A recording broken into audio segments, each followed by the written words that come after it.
Halika kapatid, pag-usapan po natin ang tungkol po sa Mateo chapter 17 verses 24 to 27. Ito po ay tungkol po sa kwento ng Panginoong Hesus at ni Peter nung pumasok po sila sa Capernaum at tinanong po sila ng otoridad, "Nagbabayad ba ng buwis ang iyong guro?" Sabi nila kay Peter. Ang sagot ni Peter, "Opo." Noong ang Panginoong Hesus at si Peter na lang ang nag-usap, tinanong po ng Panginoong Hesus si Peter, "Ano sa tingin mo? Sino ba dapat ang magbayad? Dayuhan ba o mamamayan?" Siyempre sagot po ni Peter, dayuhan po. Pero ang sabi po ng Panginoong Hesus, "Gayon pa man, pumunta ka sa lawa, mamingwit ka, kunin mo yung unang isdang mahuhuli mo, ibuka mo ang kanyang bunganga at makikita mo ang isang salaping pilak. Kunin mo iyon at pambayad mo sa ating dalawa." Para praising po mga kapatid. Ano po ang message po dito? Alam niyo po mga kapatid, aminin ko po, nagkaroon po ako ng katanungan po tungkol po sa passage po na ito sa Bible. Ang question ko po, kayang-kaya po ng Panginoon na palitawin yung isang salaping pilak sa kanyang mga palad. Bakit hindi niya ginawa? Bakit inutusan niya pa si Peter na pumunta sa lawa para mamingwit ng isda at doon pa niya makikita kapatid yung isang salaping pilak? Pwede namang pulutin lang sana doon sa lawa, pero sa loob pa talaga ng bunganga ng isda. And suddenly po mga kapatid, nilagay po ng Lord sa aking isipan, ayaw ng Lord yung easy money. Ayaw ng Lord easy results. Ang gusto ng Lord, pagpaguran po natin, may gagawin po tayo.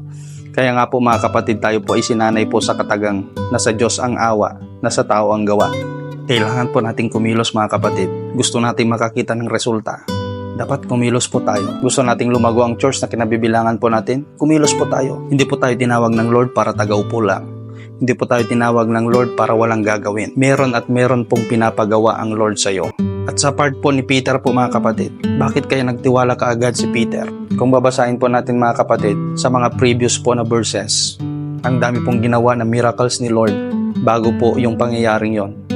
Kaya kung ako rin si Peter, walang dahilan para hindi ako magtiwala sa salita ng Diyos. At alam ko, ikaw na nanonood, marami nang ginawa ang Lord na kadakilaan sa buhay mo. Yung paggising mo sa umaga ay isang napakalaging pagpapala. Hindi mo kontrolado ang pagmulat ng iyong mga mata kapatid, pero iminulat ng Diyos. Napakabuti ng Diyos. Walang dahilan para hindi ka magtiwala sa kanyang mga sinasabi, sa kanyang mga salita, sa kanyang mga pangako. Pero bago po natin makamtan mga kapatid ang kanyang mga pangako, we carefully obey yung mga instructions ng Lord sa ating buhay. Makikita po natin mga kapatid ang instructions ng Lord sa Bible. Kaya kung si Peter po mga kapatid nagtiwala sa bawat instruction ng Lord, ikaw din kaya mo ding magtiwala. Dahil si Peter ay tao rin kagaya mo. Dahil si Peter ay isa ring alagad ng Diyos kagaya mo. Dahil si Peter ay kagaya mo ring tumanggap ng grasya at pagpapala ng Diyos. Purihin po ang Diyos na buhay. Hawa po mga kapatid, matuto tayong kumilos ng may pagtitiwala sa Diyos na manlilikha. God bless you.